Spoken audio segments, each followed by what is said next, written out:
Magandang araw sa inyo. Itong guided by my angel. Ang ating reading is Love Reading for March para sa mga Capricorn.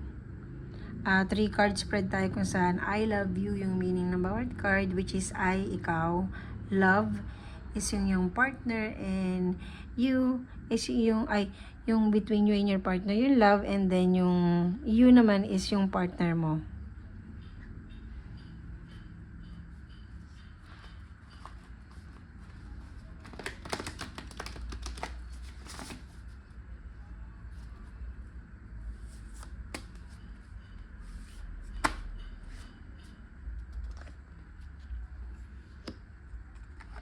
I love you. Naku.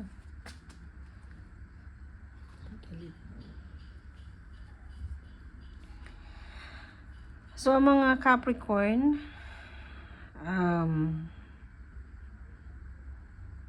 Ten of Swords in reverse.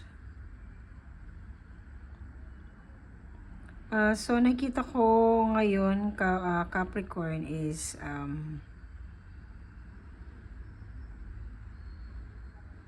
meron kang karanasan in the past about the relationship na sobrang nagbigay sa'yo ng matinding aral. At yung aral na yun na ayaw mo nang gawin sa susunod mong maging partner. I don't think na na prepare ka ngayon for partner, or kung in a relationship ka ngayon is marami kang fear na nararamdaman ngayon. But you want to start all over again.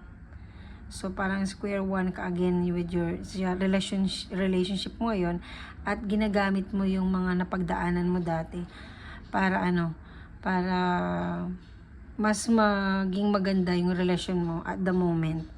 Well, kung nasa relationship ka ngayon. Kung wala naman, so inaan mo pa rin yung sarili mo muna. Ganon. And between sa inyo ng partner mo, kung nasa relationship ka ngayon, is the devil. Kung saan is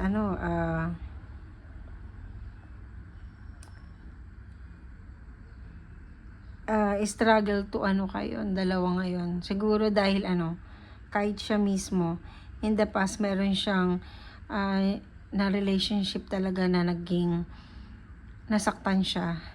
And ang ngayon, dahil gusto ninyong ng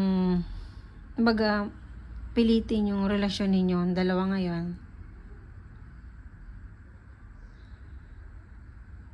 At tinatry ninyo, at nakita ko na na ikaw mismo sa'yo siguro manggagaling kung ipagpapatuloy pa ninyo yung relationship ninyo ngayong March or hindi.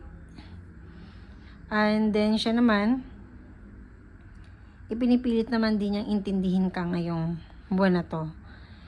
Tinitindi niya lahat ng mga hardship mo before. Mukhang sinusuyo ka niya ng mabuti. And ang pinaka nagiging problema ng relasyon ninyo ngayon is yung last relationship. Possible loss sa'yo. Kung na-loss or nawala yung mo. At yung relationship ngayon ninyo, nitong bagong partner mo, is nakagitna yung ganong klase ng takot.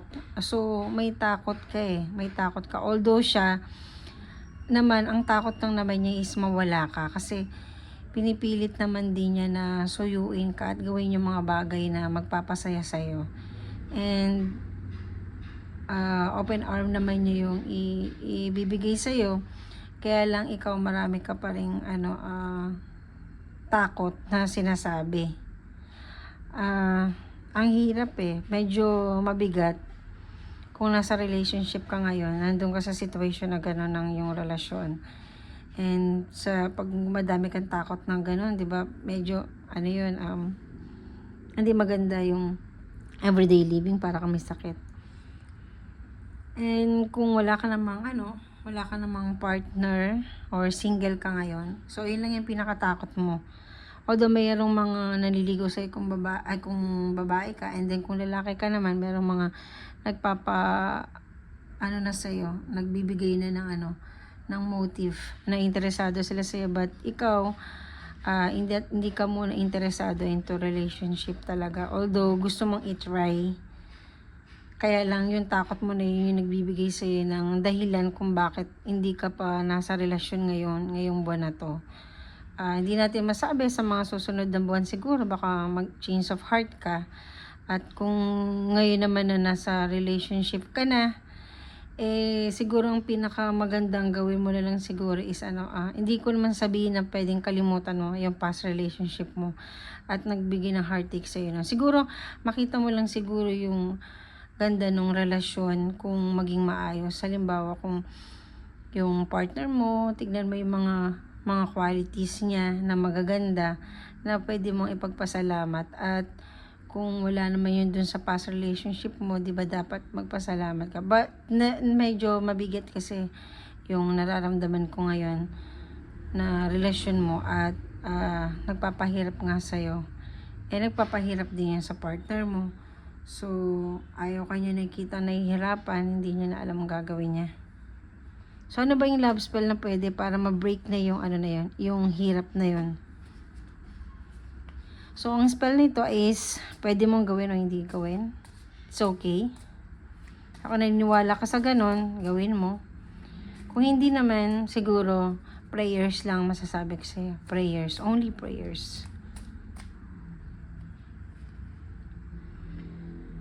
Isang new moon candle consecration.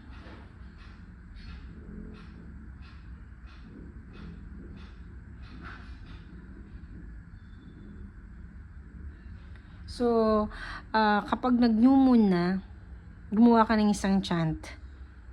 3 beses mo yung banggitin. And then,